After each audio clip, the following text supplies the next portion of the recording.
Hey friends, welcome back to our channel that is Gyani politics. और आज हम discuss करने जा रहे हैं राइट्स के बारे में। तो फर्स्ट ऑफ ऑल, कोई भी स्टेट जाना जाता है अपने राइट्स के बारे में। लस्की कहते हैं the state ought to guarantee the individual enjoyment of certain number of basic rights which are essential for the good rights।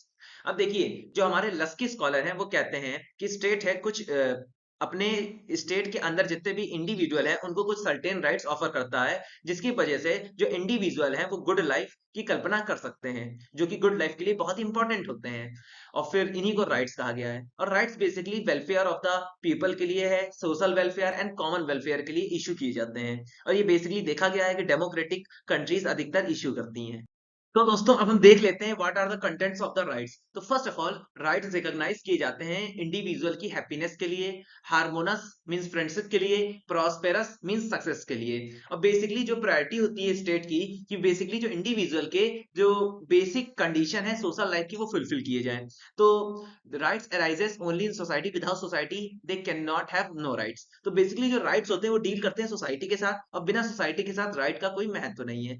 Second of all, the state has not created rights. State basically कोई rights को create नहीं करता है। State सिर्फ maintain करता है, recognise करता है, कोऑर्डिनेट करता है, जिसकी हेल्प से वो लोगों को बता सके उनके क्या राइट्स हैं, और इसी के साथ साथ कभी वायलेशन ऑफ दीज राइट्स में प्रोटेक्ट कर सके। सो ये कहा गया है state guaranteed equal rights to every citizen. And third है, राइट्स एंड ड्यूटीज को रिलेटेड होते हैं। हर राइट्स के करस्पॉन्डिंग ड्यूटीज हैं। बिना और अगर कहा जाए कि duties are the like without shadows, basically duties वो पर्सन है जिसकी शैडो नहीं होती। ये एक फेयरली टेल्स है, मींस एक काल्पनिक कथन है, इसका कोई रियलिटी में अधिकार नहीं है। तो नेक्स्ट है क्लासिफिकेशन ऑफ राइट्स। अब देखिए, हमने बेसिकली इंडिया के हिसाब से क्लासिफिकेशन ऑफ राइट्स किया है, जो कि मेजरली थ्री हैं: natural rights, moral rights and legal. तो first of all we are going to talk about natural rights. तो देखिए, ऐसे राइट्स जो पीपल एंजॉय करते हैं before the origin of state से, उसे हम कहते हैं नेचुरल राइट्स। अब ये कैसे एंजॉय करते हैं? Basically these rights are enjoy by the state of nature. ठीक है। अब जॉन लॉक कहते हैं ऐसे राइट जो स्टेट ऑफ नेचर के द्वारा इंडिविजुअल एंजॉय करते हैं वो बेसिकली तीन होते हैं: right of life, right of property, right of freedom. Then second है हमारे मॉरल राइट्स। देखिए, ये बेसिकली एथिकल फीलिंग पे डिपेंड करते हैं। They are not guaranteed that they can be enforce by the legal authority. जैसे कि इसका एग्जांपल देखिए, parents have the right they must assisted by their children in their old age. Parents के पास ये अथॉरिटी होती है, ये मॉरल राइट्स है कि उनको जब वो ओल्ड हो जाए उनको चिल्ड्रंस उनकी हेल्प करें। लेकिन अगर चिल्ड्रंस हेल्प नहीं करते तो parents can not go for the legal procedure. ठीक है। देन थर्ड है हमारे legal rights. These rights can be guaranteed by a man by law and protected by law।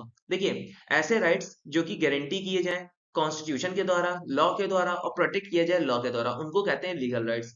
हमारे कंट्री में कुछ लीगल राइट्स हैं, जैसे right to life and right to property. ठीक है।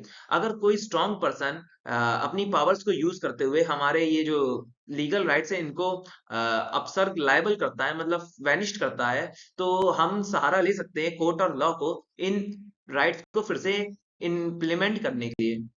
देन हमारे आते हैं लीगल राइट्स। बेसिकली तीन कैटेगरी में डिवाइड है, that is fundamental rights, political rights. तो first of all we are going to talk about fundamental rights. तो people have insured fundamental rights in India, Japan, USA, France, Switzerland and many other countries. देखिए, ऐसी countries जहां पे आज भी fundamental rights लागू हैं वो बेसिकली इंडिया है, जापान है, यूएसए है, यूएसएसआर है, फ्रांस है, स्विट्जरलैंड है। We means those rights which are essential condition for good life and which constitute essential for human progress। ये वो rights होते हैं जो बहुत जरूरी हैं, विशेष हैं for individual for living a good life और for human progress के लिए। In the absence of these rights, the growth and development of human is not possible। अब बिना इन rights के presence में, absence में, human की growth और development नहीं possible है। फिर हमारे आते हैं political rights। These rights which enable the individual the capacity of a citizen in a political life and affairs of the country। ये basically enable करता है individual से कि आपकी क्या capacity है political life of affairs of the country में interfere करने की। ये basically USA, USSR, India, West Germany, Japan, Belgium और अदर डेमोक्रेटिक कंट्री प्रोवाइड करती हैं अपने इंडिविजुअल्स को। तो दोस्तों, यही था मेरा वीडियो रिगार्डिंग राइट्स। अगर आपको कंटेंट पसंद आया तो लाइक, सब्सक्राइब, शेयर कीजिएगा। जय श्री राधे दोस्तों।